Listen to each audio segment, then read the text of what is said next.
Good morning, friends. Welcome to my class. I am Professor of Durga College. My name is Ankita Verma. आज हम economics का एक बहुत ही important chapter पढ़ने वाले हैं, यूटिलिटी एनालिसिस। इसको हिंदी में बोलते हैं उपयोगिता विश्लेषण। उपयोगिता विश्लेषण में हमको पहले तो उपयोगिता क्या होता है ये पता होना चाहिए। उपयोगिता होती है आवश्यकता संतुष्टि की शक्ति। अगर इंग्लिश में बोले तो वांट सेटिस्फाइंग पावर।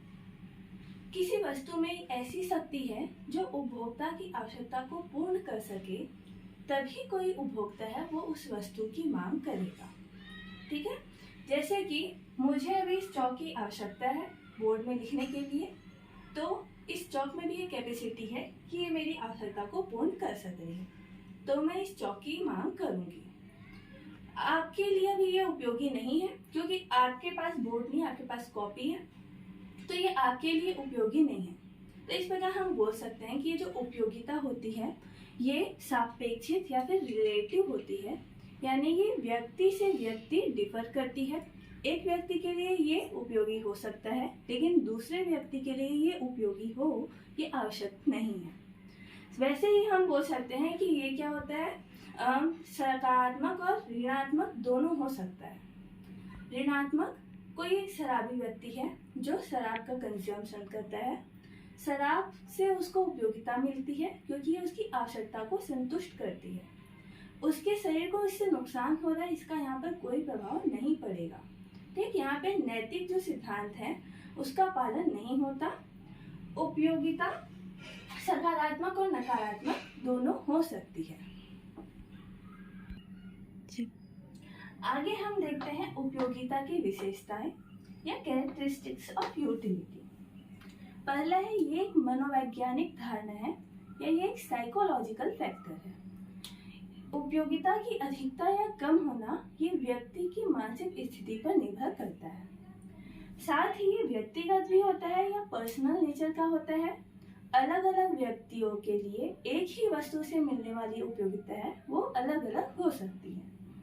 आगे ये सापेक्षित होती है, यानी कि ये एक रिलेटिव टर्म है जो कि समय, स्थान या परिस्थिति के अनुसार परिवर्तित हो सकती है। फॉर एग्जाम्पल, जैसे ये चौक अभी मेरे लिए उपयोगी है क्योंकि मैं बोर्ड का यूज कर रही हूँ, लेकिन कुछ समय बाद जब मैं बोर्ड का यूज करना बंद कर दूंगी तब ये मेरे लिए उपयोगी नहीं होगा। आगे नैतिक सिद्धांतों का पालन नहीं।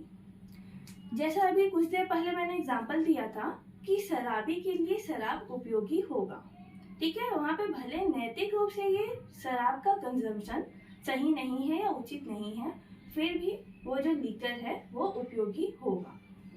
आगे ये अनुमानित होती है, वास्तविक नहीं होती। उपयोगिता कितनी होगी इसको हम एक अनुमानित रूप से ही बता सकते हैं कि हमको कितनी उपयोगिता मिल रही है। वास्तविक रूप से कितनी उपयोगिता मिली ये बताना संभव नहीं है। अब प्रश्न उठता है कि क्या उपयोगिता को मापा जा सकता है? Is utility is measurable? तो यहाँ पे अलग अलग वैज्ञानिकों के अलग अलग तर्क हमको देखने को मिलते हैं। बेसिकली यहाँ पे दो दृष्टिकोण हमको देखने को मिलता है। पहला है गणनावाचक दृष्टिकोण, या इसको हम इंग्लिश में कार्डिनल अप्रोच भी बोलते हैं। दूसरा अप्रोच है ऑर्डिनल अप्रोच, जिसको क्रमवाचक दृष्टिकोण भी कहा जाता है। हम आते हैं पहले दृष्टिकोण में, गणनावाचक दृष्टिकोण या कार्डिनल अप्रोच। ये अप्रोच दिया है मार्शल ने।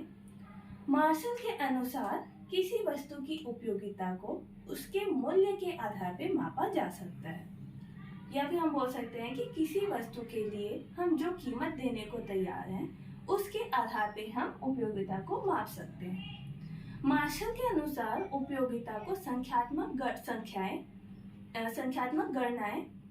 गणनाएं जैसे कि 1, 2, 3, 4 के फॉर्म में उपयोगिता दी जा सकती है।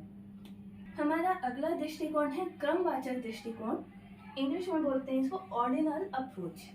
ये अप्रोच दिया है हिग्स, एलन और पेरेटो ने। हिग्स और एलन जो थे वो मार्शल के दृष्टिकोण से सहमत नहीं थे। मतलब उनके अनुसार उपयोगिता को मूल्य के रूप में नहीं मापा जा सकता। जो उपयोगिता होती है वो व्यक्तिपरक होती है, वस्तुपरक नहीं होती।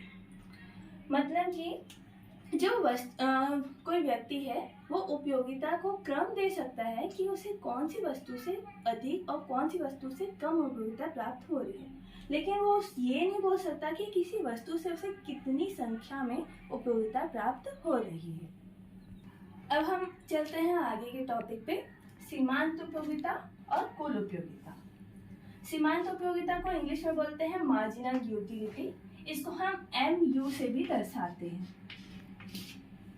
जैसा कि यहाँ पे दर्शाया गया है। अब सीमांत का अर्थ क्या होता है? सीमांत का मतलब होता है एक अधिक। जैसे जैसे हम किसी एक वस्तु की उत्तरोत्तर इकाई मतलब अनेक इकाइयों का उपयोग करते जाते हैं, तो एक अधिक इकाई के उपयोग से मिलने वाली जो उपयोगिता होती है उसको हम बोलते हैं सीमांत उपयोगिता या फिर मार्जिनल यूटिलिटी। फॉर एग्जाम्पल, कोई एक व्यक्ति है जो अभी भूखा है और 4 रोटी में उसकी तृप्ति हो जाती है। अब यहाँ हम देखें, क्योंकि वो अभी बहुत भूखा है, जैसे हम उसको पहली रोटी देते हैं तो उसको 40 के बराबर। अब यहाँ पे आप बोलेंगे ये 40 कहाँ से आया? तो जैसे अभी हमने थोड़ी देर पहले देखा था कि उपयोगिता को मापा जा सकता है और मार्शल ने दिया था कार्डिनल अप्रोच मतलब गणनावाचक सिद्धांत या दृष्टिकोण, जिसके तहत कोई व्यक्ति किसी वस्तु के लिए जितनी मुद्रा देने को तैयार होता है उसे उसकी उपयोगिता बोलते हैं। मतलब संख्या के आधार पर इसको व्यक्त किया जा सकता है। इसी सिद्धांत का पालन करते हुए हम यहाँ पे एक रोटी के लिए 40 के बराबर उपयोगिता को व्यक्त कर सकते हैं। तो वापस आते हैं, एक व्यक्ति जो कि भूखा है, 4 रोटी से उसकी तृप्ति हो जाती है, तो जब वो उसने पहली रोटी खाई तो उसको 40 के बराबर उपयोगिता प्राप्त हुई। अब जब उसने दूसरी रोटी खाई, पहले से उसको कुछ तो तृप्ति मिली थी, इस वजह से उसे पहले वाले के कंपेयर में कम तृप्ति प्राप्त हुई, लेकिन 30 के बराबर यहाँ पे उसको वो उपयोगिता प्राप्त हो रही है। वैसे ही तीसरी रोटी से 20 के बराबर और चौथी रोटी से 10 के बराबर उपयोगिता उसे प्राप्त हो रही है। चौथी रोटी खाने पर उसका पेट भर गया, लेकिन इसके बाद भी अगर उससे रोटी दी जाए तो एक रोटी तो वो खा लेगा, लेकिन इससे उसे कोई संतुष्टि नहीं मिलेगी। तो इसको हम बोलते हैं 0 के बराबर या 0 के बराबर संतुष्टि या मार्जिनल यूटिलिटी। इसके बाद भी अगर उसे हम रोटी देते जाएं तो ये उसके ऊपर नेगेटिव इम्पैक्ट करेगा, यानी कि उसके स्वास्थ्य को नुकसान पहुंचाने लग जाएगा। तो जैसे उसे 6वीं रोटी दी गई तो उसकी जो अभी तक की उपयोगिता थी वो क्या हो जाएगी? कम हो जाएगी। तो यहाँ पे जो अगली इकाई से मिलने वाली उपयोगिता थी वो क्या हो गया? -10 के बराबर उपयोगिता मिली। वैसे ही अगर और 7वीं रोटी दी जाए तो उसकी जो उपयोगिता है वो नेगेटिव में 20 के बराबर उपयोगिता उसको प्राप्त होगी। स्टार्ट। तो इस आधार पे हम जो सीमांत उपयोगिता है उसको 3 भागों में बांट सकते हैं।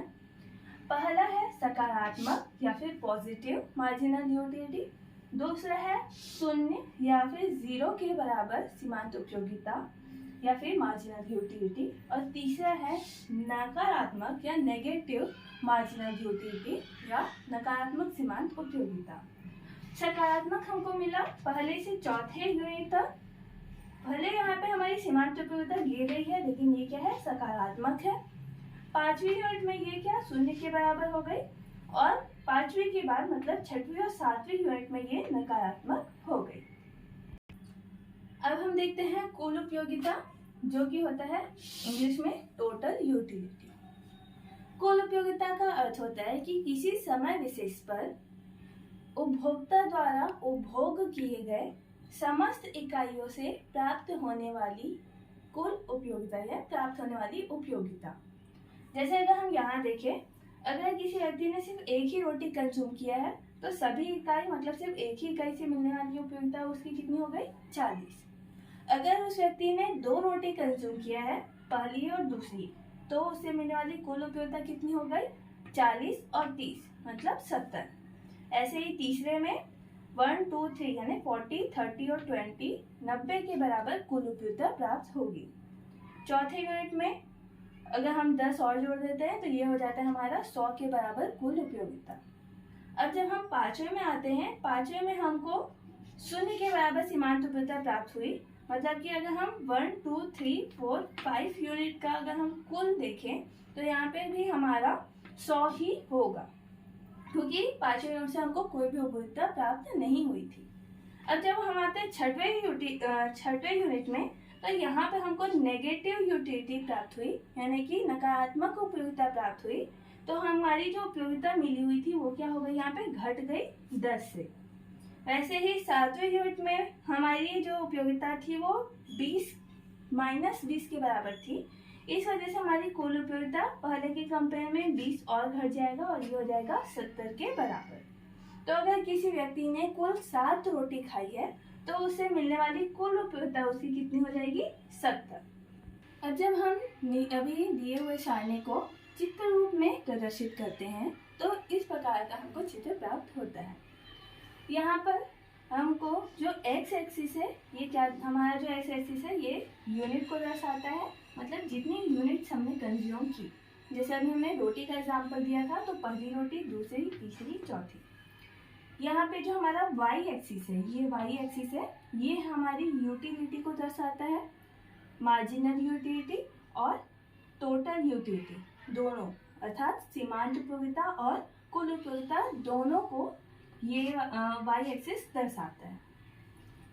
अब जब हम देखते हैं कि पहली मार्जिनल यूटिलिटी में आते हैं, पहली रोटी से हमको 40 के बराबर उपयोगिता मिली, दूसरी से हमको 30 के बराबर मिली थी, तीसरी से हमको 20 के बराबर, चौथे से 10 के बराबर, पांचवे से हमको कोई उपयोगिता प्राप्त नहीं हुई थी। छठवा रोटी जब हमने खाया था तो क्या हुआ था, नेगेटिव यूटिलिटी प्राप्त हुई थी, -10 हो गया था। जब 7वीं रोटी हमने खाई तो -20 के बराबर हमको यूटिलिटी प्राप्त हुआ।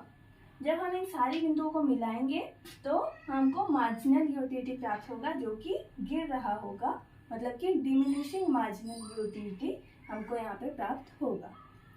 अब जब हम आते हैं कुल उपयोगिता या फिर टोटल यूटिलिटी में, पहली यूनिट जब हमने कंज्यूम किया तो हमको 40 के बराबर कुल उपयोगिता प्राप्त हुई थी। जब हमने दूसरी यूनिट कंज्यूम किया तो हमको 70 के बराबर कुल उपयोगिता प्राप्त हुई थी। कुल में क्या हुआ था, जुड़ गया था। जब हमने तीसरा यूनिट कंज्यूम किया तब 90 के बराबर कुल उपयोगिता प्राप्त हुई, चौथे में 100 के बराबर, पांचवे में भी 100 के बराबर ही हमारी कुल उपयोगिता थी। सारणी को देखेंगे, फिर जब छठवां यूनिट आया तो हमारी कुल उपयोगिता गिर गई थी, ये कितने के बराबर हो गया था, 90 के बराबर। और जब हमने 7वां रोटी कंज्यूम किया तो 70 के बराबर हमारी कुल उपयोगिता हो गई। जब हम इन सारे बिंदुओं को रेखा के रूप में व्यक्त करते हैं तो इस प्रकार का हमको टोटल यूटिलिटी प्राप्त होता है।